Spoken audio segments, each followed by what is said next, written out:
Egaa yeroo ammaa tana jechuudha foon bitanii fayyadamuun hedduutu akka namatti hin tolu maaliif akka ta'e hin beekan wallaahi ana akka mataa kiyyaatitti jechuudha jechuun waan haasa'u ni yaadatan jedhee yaada haa ta'uti foon hunduu foon harreetti jechuu osoo hin taane bakka gurri san dhagahe namaan sarmu jechuudha kanaaf maal godhuu qabna yeroo takka haalillee namatti toluu baatu yeroo takka jechuudha yeroo harkarra waan nama gaheetti bitatanii haala bareedaa ta'een sirreessanii firiijii keessa kaa'uun achuma fayyadamuu ni dandeenya jechuudha. Assalaamu alaykum warahmatullahi wabarakatuh. Akkam jirtan hordoftoota kiyya fayyaa keessanii alaamanni isaa namni keessan nagaa isin jedha. Warroonni biyya alaa jirtanis warroonni biyya keessa jirtanis hundi keessanuu bakkuma jirtanitti baga nagaa taatan akkam jirtan dalagaa fi maal fakkaata na bira bareeda alhamdulillah. Isin birallee bareeda akka ta'e abdiin qaba hordoftoota kiyya. Egaa har'a wanni an qabadee dhufe sagantaa wayiin qaba. Kanaafuu kunoo wala argitan sana haala kanaan yuutuubiin ni orga kanaa yoo koppii irratti fide hin beeku. Tumaan waraabaa jechuudha viidiyoo maaliif jenna yeroo akkana waan dhiiga yeroo waan akkasii ni orga eeyyama yuutuubiitiin ala jechuudha. Egaa kanatti re'ee yookaan hoolaa diqqoo haga qarshii 3,000 diqqoo jechuudha diqqoo 3,000 irraa 4,000 5,000 akkas ni jira. Yoo birriin ol baa'ate 3,000 illee maan taane diqqoo bitannee kiiloo irratti bituuf kiiloo irreen amma gara qarshii 1,000 jala siqa kiiloon takka jechuudha 800 fo'ii. Kanaafuu waanuma gisee 3 akkasii gisee bitan san walitti namaan dhuftu yoo walitti namaa dhufte akkanatti diqqollee taatu bitatanii mana ofiititti saniin booda sirreessanii firiijii keessa kaa'uun achi suuta fayyadamuu ni danda'amu jechuudha hordoftoota kiyya. Kanaafuu haala kanaan qaqqalamee qophaa'e kana suuta addaan lafellee addatti foon gumallee addatti gootanii saniin gara kaan firiijii keessa kaa'uun achi fayyadamuu dandeettanii. Egaa kanatti ka qophaa'e kana akka wanti isinitti agarsiisa. Wanti ani isinitti agarsiisu viidiyoo kana waraabee distii kana namoonni hin qabne wajjin akka bitadha hedduu akka bareeda. Andi hojii ijoolleen meeshaa nageessatti jechuudha. Distii daqiiqaa 30 bilcheessan naan jedhaa turani. Meedhaa manuu ture jechuudha daqiiqaa 30 akkamitti bilcheessu jedhee garuu ammallee daqiiqaa 30 sanitti hin bilcheessine anaaf gariitti ani ibidda irratti shakala irratti godhee distichi illee guddaadha. Egaa sa'a tokko akkasitti ni bilcheessa jechuudha maashaallah bareeda garuu baay'ee akka jaaladhe disticha kana. Kanaafuu waan nama dalagaa jiru akkuma jechuun akkuma akkatti dalagaa jiru jechuudha tartiibaan osoo hin ta'in akkanatti barbaadeetiin akka haala an dalagaa jiru kanaan barbaadeeti hadha tartiiba hin goone. Kanaafuu jechuudha wanti guddaa isinitti barbaade distii kana namoonni hin bitatin bitadhaa isiniin jedha warroonni dura isinii bite silaa'uu isinii bite akkasumas wanni kun dhugamuun soo bakka jedhu addaan baafachuuf bitedha jechuudha mana kiyyatti distichi kun dhugama akkasi bilcheessamu ni soo waan ka jedhu jechuudha yeroo meeshaa bitu warri irraa bitu sunis akkas jedha waan ta'eefu hundaafuu addaan baafadheetiin jira. Leetira kun isa guddaadha sagantaaf ka ta'u abbaa leetira 20ti. Garuu ka 11 ka 9 ka 15 sana osoo bitattanii bareeda jechuudha.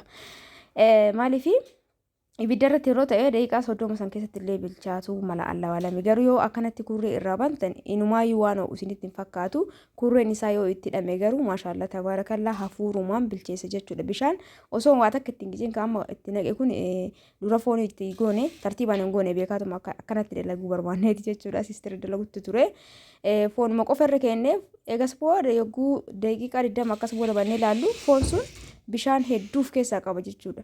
Bishaan itti qinjee osoo hin ta'in foon illee haga tokko bishaan ni baasa garuu bishaan suni hagas mara ka baay'atee fi fuuraa isaati jechuudha. Distii fuuraa jedhamti maqammaan isiitu distii tana. Kanaafuu fuuramaan bilcheessa jechuudha maashaallah tabaarakallaa amma gizee akkana laaltan kan inumaayyuu waan ho'uyyuu hin fakkaatu garuu yoo itti qadaaddan maashaallah tabaarakallaa hedduu takka bilcheessa. Warri biyya alaa jirtan ni beektanii waan isinitti himuu qabu garuu namoonni biyya keessa jirtan akka isin hin dabarre distii kana bitadhaa zanaafataa jedhaa isiniin jedha gizee nyaata dalagdanii haala salphaa ta'een isiniif bilcheessaa ni jaalattan jedheeti yaada. Kanaaf viidiyoo godhe malee waan biraatii fi miti achumaan immoo ruuza fooniin dalagne wajjumaan kan dhandhamnu ta'a jechuudha. Hordoftoota kiyyaa isinirraa baduu kiyyaaf dhiifama guddaa isiniin jedha. Namoonni immoo keessaa na gaafattan hedduutu akkanaaf galatoomaa ulfaadhaa isin jaaladhaa isin kabajaa hundi keessan wallahi yeroo wallahi irraa baduu baay'ee akkanaaf yaaddoftanii hedduutu akkanaaf galatoomaa isiniin jedha. Yaa mana keessaa haaluma tokkoof badee malee isinirraa baduu anillee hin fedhu. Guyyaa 2-3 yoo ture bakka waan hedduutu akkasinirraa ture natti fakkaata jechuudha hordoftoota kiyya. Asumaan immoo guyyaa 2 tana diqqoo isii viidiyoo gadhiise viidiyoon keessatti gadi hin buune gurraachate gabbu'aa ture. Ani immoo viidiyoon gabbu'e jedhee viidiyoo waraabeessan bilbila keessaa haqeera jechuudha kana malama. Yoo ijoolleen keessaanii WhatsApp irratti maal taate sila viidiyoon kee mul'atu barnaan jedhanii okee seenee haala gurraachateetu mataa jechuudha. Ani immoo of biraa haqee ture YouTube irra gabbu'ee jedhee kanaaf warroon akkas isin jala ta'e nama lama akkas irra deebi'ee isiniif dalaga jechuudha. Wallaahi waan biizii ta'ee fi yaadannoo YouTube wordofaa hin jiru YouTube immooti seera haarawaa dhufu waan garaagaraa sirreessuu qabda yeroo jechuudha san ilaalaa hin jiru samuuna kana. Kanaaf dhiifame isiniin jecha distii kana bitachuu hin dagatinaa marti keessanuu. Maashaallah tabaarakallaa kunoo foon keenya akka argitan kanatti ruuzaa fi foon walitti dalagne haala bareedaa ta'e kanaan bilchaateetiin jira. Maashaallah tabaarakallaa. Kanaaf hundi keessanuu disticha kana bitachuu hin dagatinaa isiniin jedha. Laayikii immoo maangoone qooyi gaafii nankii bareeroo baay'ee gaafii kanatti ta'u. Namni YouTube kee ilaalu namni tokko dhugaadha ilaalu beekatu maani namni suni akka hojjettu iyyuu barbaadu namoonni baay'een yeroo ati waa dalagdu beektaa luka si qaban duubatti jechuudha. Diddee tarkaanfachuu qabdaati beektee yoo namni duuba luka si qabu tarkaanfachuu qabda malee qabaa sana wanni jettee afuun qabdu garuu namoonni na jaalatan na kabajan laayikii godhaashi hordoftoota kiyya.